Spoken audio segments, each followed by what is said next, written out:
Hi everyone, welcome back to the Property Finance Podcast, and today we're carrying on kind of this informal Q&A market update style of content, because it's been way too long since I did some really raw content. It's been very studio based, very pre-recorded, everything else, whereas this is recorded Tuesday morning or Tuesday afternoon with the podcast going out tomorrow. So it's kind of really fresh, really up to date. I just thought it'd be a better feel really for YouTube and Spotify video as well, rather than all of this super formal stuff. So today's episode is a bit of an audience Q&A. So this is all the questions that I've been asked over the last week, 2 weeks, and also thrown in kind of some of my own stuff as well. But what we're going to do, there's 8 questions. I'm going to go through, answer each one, and there should be a nice variety of sort of subjects that we cover off. So hopefully it'll be useful for everyone. So the first one is, bridging finance always sounds expensive. Is it actually as bad as people make out? I've spoken about this a lot, and bridging finance gets a really, really bad rap, I think, out within the current market. And it has done for years. And a lot of people have always said, oh, it's too expensive, doesn't really do what we want it to do. Whereas for me, I see it as a necessary evil. And I think many brokers would probably agree that it is a necessary evil, and it's something that you've got to have within your toolbox, because a standard mortgage does not let you borrow against the title split value at the point of completion. They expect you to purchase, then do the title split, then refinance. Whereas bridging finance literally lets you get the bridging loan against the split value at the point of purchase, hence reducing your deposit. We've done a whole episode on title splitting that I would highly recommend going and have a look at. BMV stuff, if you go for a standard buy-to-let mortgage, it's against the purchase price. Bridging finance, it's against the market value. So again, reduces the deposit that you need. Uninhabitable properties, standard buy-to-let, they're not interested, they don't want to lend on it. Bridging finance, they're happy to lend on it. Auction finance, buy-to-let, they're never going to get it done in 28 days. So by having a bridging loan, you can then go and get it done within 28 days. So it is a necessary evil. Doesn't really answer the question about how expensive it is. So normally, from kind of any average bridging lender's perspective, you're probably talking between 0.8% and 1% a month. Now, that really does depend on loan to value, the deal, credit ratings, all that kind of thing. But if you are a vanilla client, a vanilla-ish deal with 75% loan to value, you're probably going to be in the 0.7s, early 0.8s. If you've got bad credit, or the deal's particularly difficult or mega creative, you're probably going to be in the late 0.8s, early 0.9s. If there's a lot of stuff wrong with it, or if you're doing maybe land without planning, or if you're doing big commercial units or something where the exit isn't super clear cut and is therefore deemed as risky, then realistically you're going to be at kind of the 1% mark. So in terms of monthly cost, that's what you're looking at there. As a rule of thumb, they normally charge about a 2% arrangement fee, so that's 2% of what you borrow, and they may or may not have an exit fee of circa 1%. So in the grand scheme of cost, they're actually not that horrendous if you're adding a decent amount of value, or more importantly, not having to put in a massive deposit. So for bridging finance, it can be expensive, but realistically, the bit that you need to look at more so is actually it's the cost of doing business. And I think that's the bit that a lot of people miss out on, is the cost of lost opportunity. Bridging finance allows you to get into those opportunities that you may otherwise miss. So question 2, how long does a bridge actually take from start to finish? So this is a question we get asked a lot. So I would say on average, bridging finance is taking between 2 and 4 weeks at the minute. If you've got a particularly slow valuer or particularly slow legals, it could be 6 to 8 weeks, but I would say between 2 to 4 weeks is the average at the moment, with a decent valuer, decent solicitor, and decent client as well. And what I mean by that is, if we're asking you for something, send it to us. I mean, it sounds really, really difficult and it sounds really complex, but actually if we're asking you for something, it's because we need it for the deal. So the quicker you can send that over, the quicker obviously we can then get the deal moving. So yeah, I think 2 to 4 weeks is very much doable. Hence it's used for things like auction finance, where you've got that kind of 28-day completion. So yeah, 2 to 4 weeks, or maybe 6 to 8 weeks if everyone's really slow. Then the third question is, I've never done a development before. Will a lender actually look at me? And we've done no end of episodes on this. And the reason being is because it is probably one of the biggest myths that we have to bust on a regular basis. And we work with a lot of first-time developers. And the reason being is because there are not many people who do work with first-time developers, because they see it as harder work. They see it as something they're going to have to put more effort into. This is from a broker's perspective, something they have to put more effort into. And then they're like, oh, well, actually, is it worth it having to do this and everything else, all the extra work we're going to have to do? And they tend to get a bit kind of nervous of dealing with it. Whereas we love working with first-time developers. Some of my best clients I've worked with for like the last 8 years. One in particular, we started off by funding his first HMO. It was a small, I think, 3-bed house into a 6-bed house, or into a 6-bed HMO rather. And as of the latest deals we're working on, he's building like 40 odd apartments. I think it's 42 apartments is the latest development. So you can see the progression from first-time developer through to very experienced developer over the course of that sort of 7-8 years. And that's why we love working with first-time developers, because there's a growth path that we can all kind of take together, where we get in early with you, we help you sort of get the finance, get the understanding, and work together to kind of then take off and be able to do the bigger and better stuff. In terms of lenders, so obviously we did the Day After Drawdown series. That was with Ed, obviously going through his deal. That's his first development. So that's kind of, again, he's worked in construction previously, but that's his first development with a lender. And the lenders were more than happy to back him. And we worked with a lender called Magnet Capital on that one. And they backed him, moved on, and were happy to kind of get behind him and move things forward, and have already stated that they will back the second deal and the third deal and the fourth deal. So from that perspective, yes, lenders will look at you. Just make sure you've got a good contractor, good project manager, a good understanding of numbers. That's something that I've mentioned in a lot of the podcast previously, is that you need to understand your own deal. If you don't understand your own deal, nobody's going to back it. Then the fourth question, what's the difference between using a broker and going direct to the lenders? So we get asked this a lot, as you can imagine, being a broker. A lot of people, and it's similar with estate agents as well, it's always that question of, well, why would I come through you rather than going straight to the vendor, or why would I come through you as the broker rather than going straight to the lender? So the reason being is because we are here as the experts to pick up on something that you might not pick up on. So what I mean by that is, if you go direct to the lender, great. They're probably not going to do you a better deal, but they will act as if they are doing you a better deal. But what they will do is they will slip in little bits in the T's and C's, which you as a developer on a daily basis are not looking through these terms and conditions, are not going to pick that up necessarily. So we are here as a safety net to make sure that not only do you get the best deal, the cheapest finance, the backside protection if anything ever goes wrong, it's that comfort that when you come to us, we are going to pick up on anything that is not the normal. And that is why people come through a broker rather than going direct to lender, because they want that peace of mind that not only are they getting the best deal, but they're protected if anything goes wrong. And one of the best analogies I can give is, you may not need us now. And a lot of people will go through their development finance and they'll go, well, I could have done this myself. Like, this didn't seem too tricky or anything like that. But then 6 months later down the line, all of a sudden one of their drawdowns is late, or all of a sudden the development lender goes bust. All of a sudden they are on the broker's doorstep going, my God, please help me out. This has gone really badly.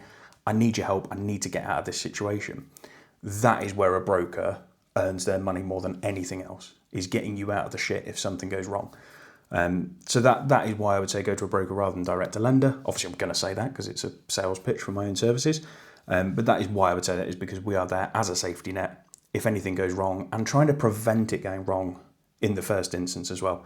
So we are almost there as kind of the lighthouse, if you like. And you are in the boat, the lender is the rocks, and we are trying to steer you away from crashing into those rocks. And that's probably the best way that I can describe that, if that was very good at all. What's the most common reason you see deals getting declined? So this is question number 5. So I would say credit, experience, and assets. So credit is kind of, I would say, one of the big ones, in that people aren't always honest with us when they come to us. So they'll say, oh yeah, I've got clean credit. And then all of a sudden the credit searches come back and it's, well, you've got a CCJ here, you've got 14 missed payments here, you went bankrupt 3 years ago. Like, where was this on the initial sort of fact find? So that, I would say credit is always something that kind of knocks things. And although a deal gets declined, it doesn't then mean it won't get financed later down the line. And what I mean by that is if you come to us and you say, I've got bad credit, we will go to lenders who will then deal with that type of credit. So if you've got poor credit, fine, okay, we'll just go to a bridging lender who they might charge a bit more, but they're not as interested in your credit. Whereas if you come to us and say, oh yeah, I've got super clean credit, well, okay, great, we're going to go to a lender who deals with clients who have super clean credit. If it then comes out of the woodwork that you don't have super clean credit, well, of course, it's then going to get rejected and we're going to have to move on to another lender, which wastes everyone's time. Experience is kind of another one as well, which is that people will come to us and say, oh yeah, I've got loads of experience, I've done this. And they'll essentially lie on their CV. Oh yeah, we did this. And then you dig into it and you find out, well, actually, they were a project manager for this. They never actually sort of owned the property. Or, for example, trying to think of a good example, there might be a builder who's like, oh yeah, I did this extension on this house, and make out as if it's their own, but actually it was for a client. And that's where it starts to get tricky. So I think from that side of things is always be honest as to what your experience level is. So if you haven't got loads of experience, fine, great, tell us. We will go to lenders who don't need shed loads of experience in order to get a deal over the line. So yeah, that's something that we kind of see in terms of deals getting declined. But to be fair, we don't see a huge amount of deals getting declined at the moment because lenders are keen to lend and clients are keen to borrow. And as such, clients are pretty open with what they're doing. So question number 6 is, are 100% loan to cost development finance deals still a thing? Not really. There will be lenders out there who will offer 100% loan to cost, but they want massive shares of your profit. They want to charge interest, everything else.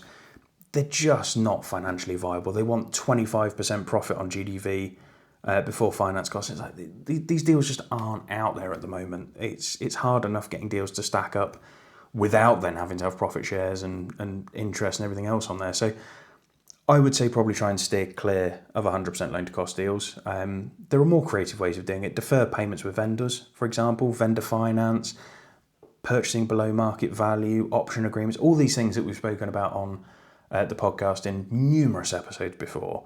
They're all ways of getting to 100% loan to cost, but without having to share the profit and everything else. So I would say defer payments is one of our biggest ones. We completed one on Friday, which undoubtedly many of you will have seen on Facebook. Yeah, again, another deferred payment deal that's gone through. So, and we've also got another deferred payment deal going through hopefully end of next week. And then we've also got another one which should go the week after. So we're sort of stacking up a few of these deferred payment deals now. So people are starting to get into them. Vendors are starting to understand them. So there's a lot of deferred payment stuff going on and vendor finance. So yeah, I would say avoid these kind of profit share lenders and just try and be creative in your deal structure instead, because it just works a hell of a lot better. Question number 7 is, should I lock in a bridging rate now or wait for rates to drop? I think actually what this is more alluding to is, should I lock in buy-to-let rates rather than bridging rates? So in terms of locking in buy-to-let rates, I would say it's so tough without a crystal ball. I mean, this comes back to the market update last week. There is no harm in trying to lock in rates now. We've done it with 4 clients, I think, at the moment.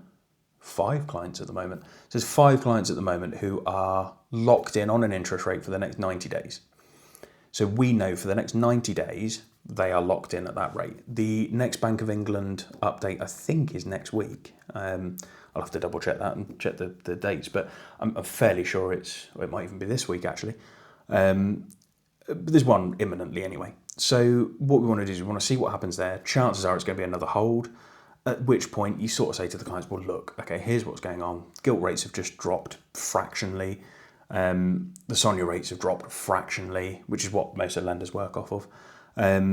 So it may be a point of saying, right, okay, well, if we hold again, is it worth just locking in now for a 2-year, moving on that, and then seeing what happens in 2 years' time? Because I think the problem is that, and it's always that analogy, isn't it? If the best time to plant a tree was 30 years ago, the next best time is now. Well, it's the same with your interest rates to a certain degree as well. The best time to lock in your interest rate was probably 3 years ago. But the next best time is now, I think, really, because we don't know what's going to happen. And it's so tough to predict where the market's going to go. I mean, none of us predicted Iran, obviously. None of us predicted Russia's invasion of Ukraine. I mean, when I say none of us predicted it, I mean, obviously we all kind of knew something was going to happen, but we didn't necessarily predict the serious economic impacts that a lot of this stuff was going to have. None of us predicted Liz Truss, I don't think. I don't think any of us thought that could go as badly as that did. And obviously no one predicted COVID. Well, those 4-5 things have happened within the last 6 years. Chances are there's going to be something else next year. So it's that thing of rates aren't horrendous at the minute. We're getting buy-to-lets and HMOs and service accommodations out early 4%, with sort of 3-4% fees. All right, the fees aren't great, but those lowish interest rates of sort of late 3s, early 4s, it's probably worth jumping in and sticking with them for a couple of years, because God knows what's going to happen. And it's so tough to know. And I think the problem is that you can sit and almost be trapped in analysis paralysis, where you just try and analyse everything to such a degree that you actually don't do anything, which is what we've seen with some clients over the last 4 or 5 years, is they've been so trapped in analysing everything that they've not moved for the last 5 years. So I don't really have a crystal ball. None of us do. No brokers do. I don't think most economists do. So I would say, to a degree, you've either got to take the risk or don't take the risk. And then the last question is, what's one creative structure that you've used recently that surprised even you? It doesn't necessarily surprise me, but deferred payments. I mean, they're just... To be fair, actually, I lie. It does surprise me. It surprises me how many people are now using them. And it reminds me of title splitting to a certain degree, in that we kind of spoke about title splitting early on, but then we started talking about the finance, and then people started educating on it, and then all of a sudden it started getting really, really big. And now it's everywhere. Everyone's teaching it, everyone's doing it. There seems to be a lot around it at the moment. So it's similar with deferred payments at the minute. We spent so long talking about it. I mean, I've been doing this podcast for 8 years, and I think I've been talking about deferred payments for the best part of 5 or 6 years. So we've spoken about it so much now that it's surprised me how many people have now sort of taken it up and are moving forward with it as a strategy, because there isn't really anyone educating out there or doing a course on deferred payments or anything like that. So it's only stuff like this where people have picked up like case studies and kind of what people are working on. So yeah, that's what's kind of surprised me recently is how much deferred payments have really taken off. And yeah, we've got one client at the moment who is doing 4 deferred payment deals, one of which, like I said, financed last week, one of which should complete this week, and then there's another one hopefully completing shortly after that. So, and then the last one's kind of trundling on, and we'll probably complete in a few months' time. But I think that's where, once you start getting into deferred payments, start understanding deferred payments, start understanding how to sell it to a vendor, that's where it really starts to do some really interesting and really accelerate. Is that even a word? Well, you really start to accelerate. That's probably the best word of describing it. So yeah, I think deferred payments, without a shadow of doubt, has been the creative strategy that's really, really taken off. Title splitting, it's been around for a while. Everyone's doing it now. But it's surprising me again, kind of how many deals are actually successfully going through. Because the thing you have with creative deal structures is that all of us can talk about it. I can sit here for the last 8 years talking about creative financing structures, but if none of them complete, well, what are they? It's just noise, really, isn't it? So it's nice to be able to show this stuff completing and kind of say, actually, it's not just noise. These are actual deals that are actually completing, that are actually getting finance from proper mainstream lenders, not just dodgy investors who want to stick some money about. So yeah, that's probably the one that surprised me the most at the minute. So there you go. Quick Q&A.